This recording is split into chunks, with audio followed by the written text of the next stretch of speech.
I was a mother of 2 children, but I fell in love with a 20-year-old boy from my neighborhood. Whenever he came to visit me, he would come eating a special kind of pan and would spend 2 whole hours on me, after which he would not leave me. One day, I didn't let him eat pan. Then I was surprised to see that he finished in 2 minutes. It had rained today, so the weather was quite beautiful. The colors of flowers were beautiful everywhere. The wind was blowing strongly. The weather was quite pleasant. The fragrance of flowers around was refreshing my mind. I was sitting in the lawn with tea and enjoying the view of the weather.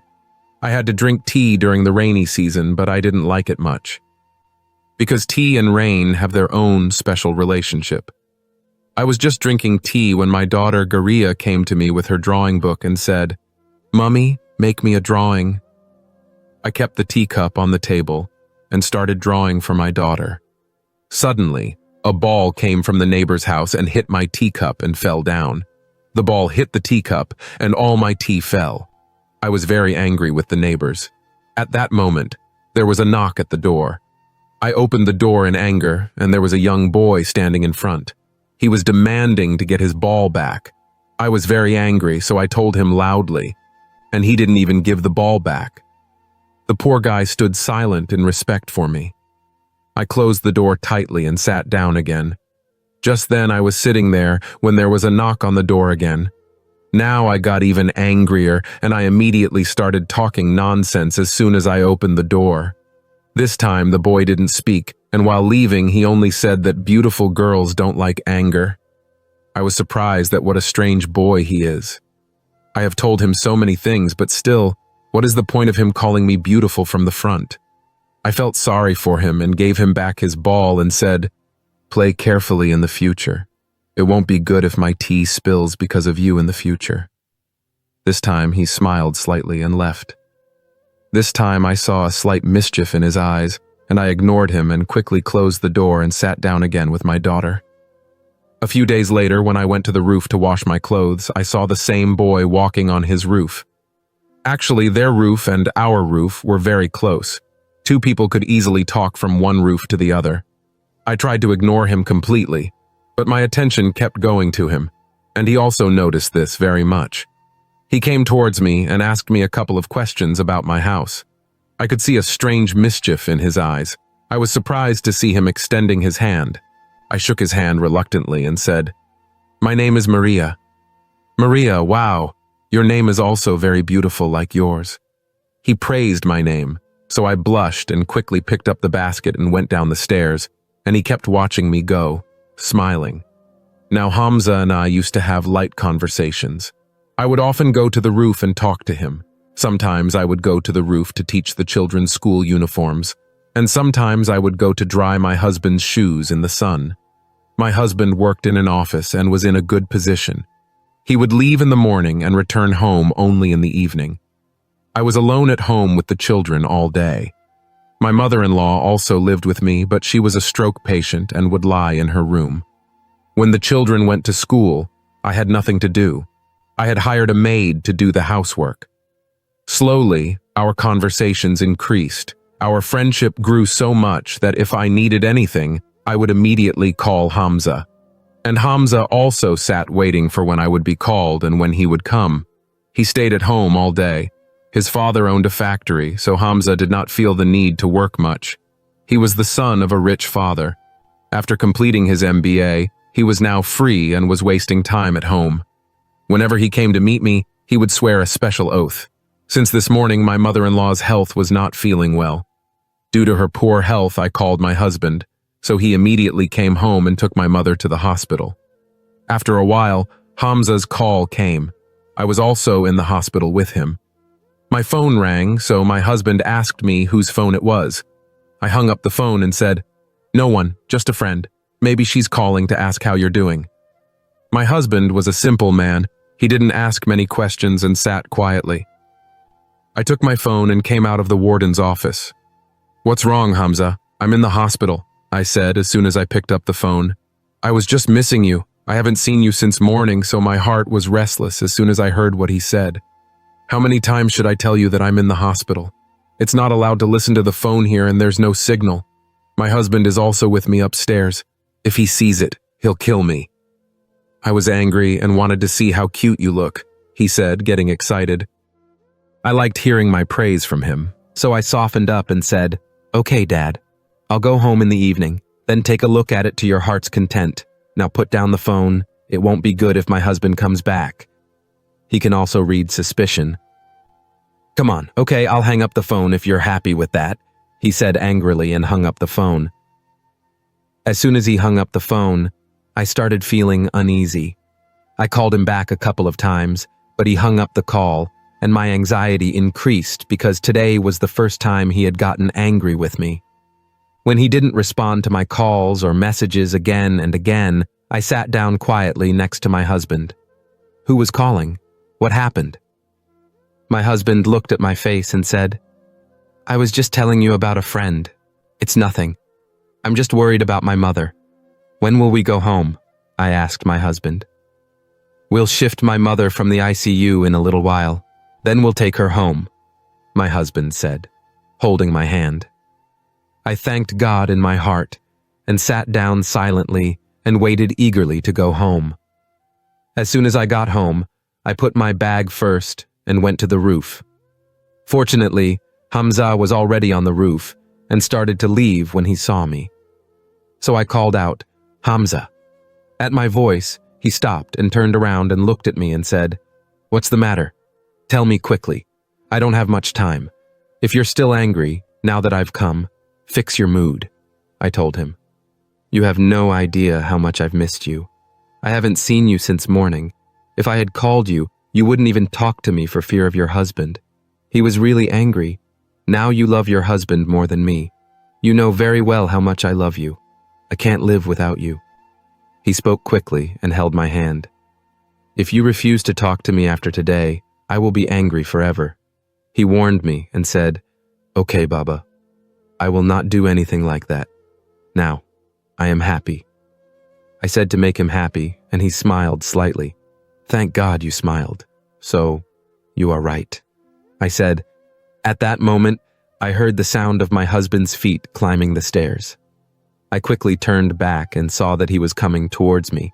Hamza went to the other side and started listening to the phone. Now he had gone to his roof.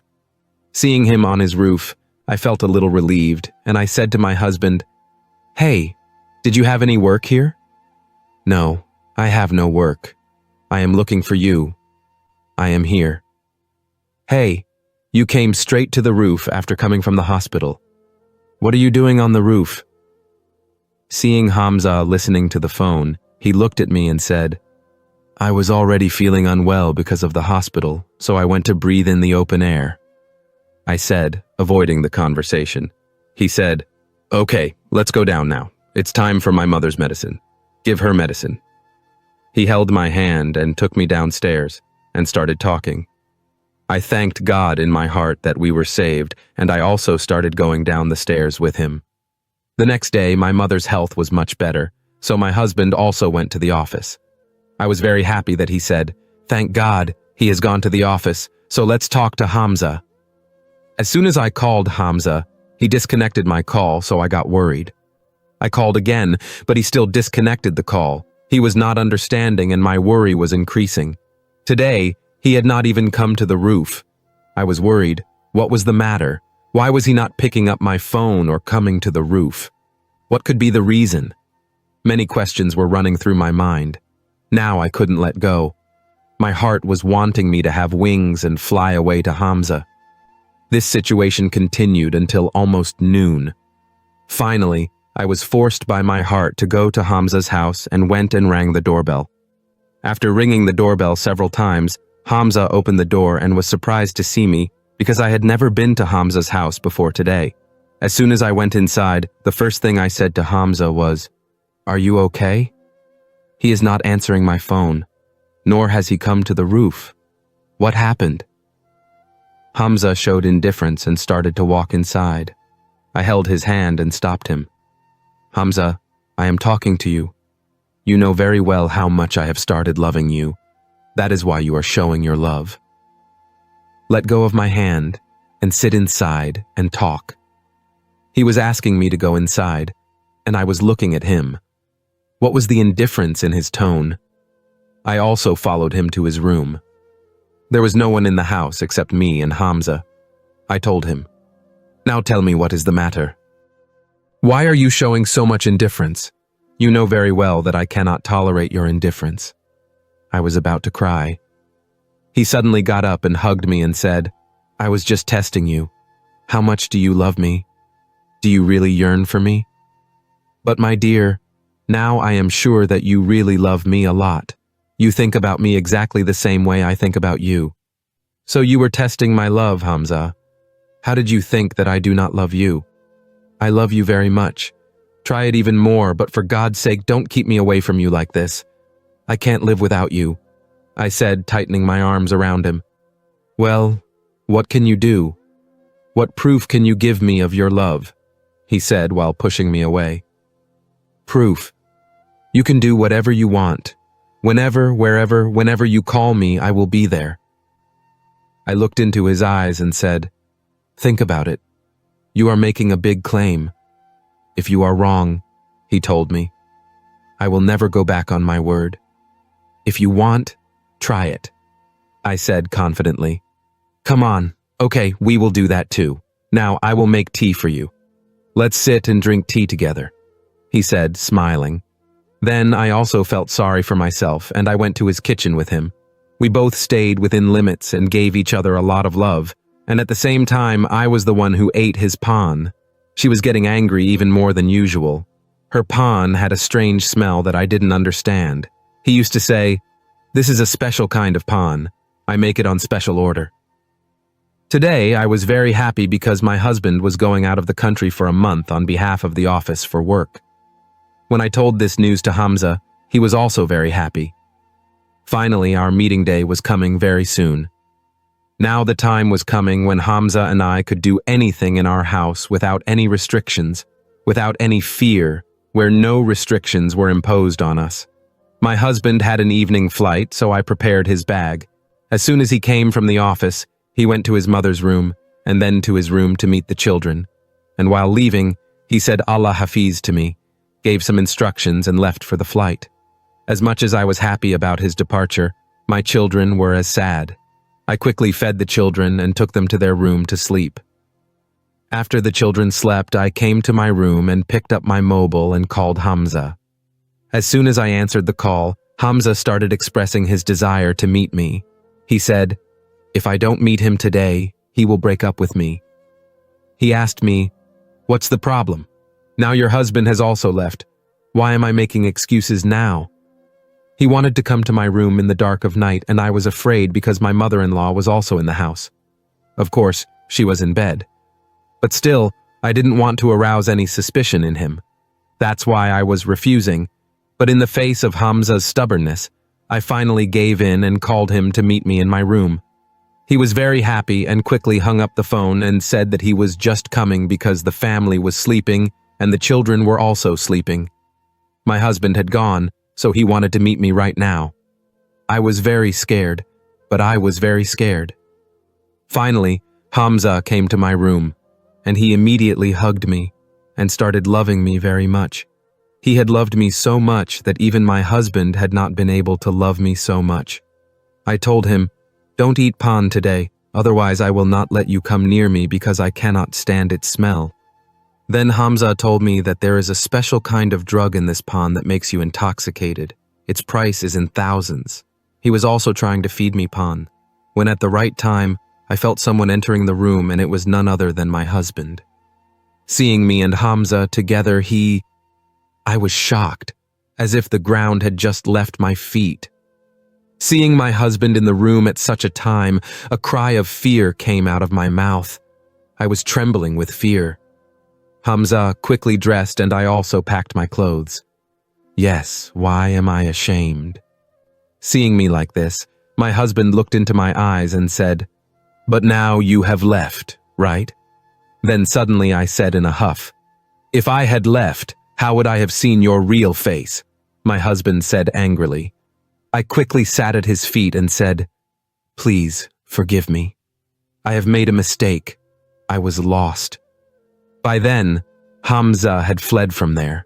My husband was very angry. If Hamza had stayed there, he would have killed him. He was right to be angry because when he entered the room, Hamza and I were so close that any jealous person would have killed us here if he saw us like this or died himself. But my husband did nothing like that. He looked at me with extreme disappointment and sat down holding his head. I kept begging him all night and giving him over to my children. "Don't even mention my children's names, you wicked woman," my husband suddenly said to me angrily. "Whatever you want to say to me, but for God's sake, don't throw me out of your life. I can't live without my children," I said to him while folding my hands. "You are worthy of my trust in you now. I loved you so much. I gave you what you said. Still, you were unfaithful to me. Why did you destroy my future and that of my children for the sake of a stranger?" my husband said to me. At that time, I was counting myself. I had really fallen in love with Hamza. I didn't think about my husband even once. He, who used to work hard from morning to evening for my peace, had given me a peaceful life by laying down his chair. I didn't think about him or my children even once. What kind of mother was I? How did I become so selfish? All these questions were running through my mind. I spent the whole night in prayers. I held my husband's feet and apologized to him. But he was not ready to forgive me under any circumstances. How could it be? He had trusted me blindly, and I had hurt his trust. In the morning, my husband called the lawyer and divorced me. He paid my dowry and at the same time asked me to leave the house. I begged him a lot and held his feet, but he did not listen to me. Perhaps he had grown disgusted with me. He did not even want to see my face or cast my shadow on his children. I was living in a state of despair for my life. I was a woman who had destroyed her own paradise with her own hands because the life my husband had given me was no less than any paradise. There was every kind of peace. It was just because of a small mistake that I had come to this point. The love of a stranger had blinded me so much that I did not even think about my blood relations and put their honor at stake. My parents also had to bear a lot of shame because of me. I did not want to leave the house, but my husband pushed me out of the house and took my children away from me. During this time, when I hugged my children for the last time, I realized, what sin had I committed? I was a trust killer. I had not only killed my husband's trust, but also traded his love. I had put his honor at stake. The last time I hugged my daughter, "You made me cry so much." I started crying, to which my daughter innocently said, "Mom, why are you crying?" Now, how would I tell my daughter what sin I had committed, the punishment for which my children will also suffer for the rest of their lives? When I was leaving the house, my husband had tears in his eyes and my children had many questions on their faces, which they would have to answer for the rest of their lives because when a mother has a bad character, it becomes difficult for children to live. People in the world ask all kinds of questions, and the future of children is also at stake. While leaving, I looked at my house for the last time with longing eyes. From the place where my husband had married me with honor, today I was being thrown out in disgrace. After that day, I called Hamza many times and sent messages, but he did not respond to any of my calls or messages. I was already worried about my divorce, and now it was Hamza's worry as well. When I could not contact Hamza for a long time, I went to his house to meet him. I rang the doorbell. Hamza's sister opened the door. I asked her about Hamza, and she said that he was in the room. Hamza's mother was also at home. I went to the room and saw Hamza. He was laughing and talking to someone on his mobile as if nothing had happened. He was not worried about anything. I was watching in surprise when suddenly he turned around and saw me standing there. "What are you doing here?" "In my room." He reacted as if I had done something very wrong by coming here. "You were not answering my phone. You know that I got divorced because of you. My husband took my children away from me. You have taken me and thrown me out of the house, but you don't have to worry," I said in a mocking tone. "Oh, Riley, not because of me, but because of your own character," Hamza said to me in a bitter tone. Every word of his hit me like lightning. The person because of whom everything happened to me was testifying to my character. He was the one who was calling me a bad character. I didn't understand what to say to him. In the meantime, his mother also came into the room and started telling me many things. She said many more things about my character, but Hamza remained silent. I immediately left there. I was suffocating. Everything had been ruined. My world had been turned upside down. I was neither my own nor Hamza's, the person I loved. I had betrayed my husband and my children. He had abandoned me. I was left completely empty-handed. Even today, there are many married women in our society who become toys in the hands of such men and give their all as a witness. For the sake of God, recognize your honor and your place. You are someone's honor, someone's mother, and mother is a very pure word. When a woman becomes a mother, then she is complete. Allah Almighty has given a perfect status to a woman in every form. For the sake of God, recognize your status and thus do not betray your lawful relationships for the sake of a non-man and save yourself from ruin.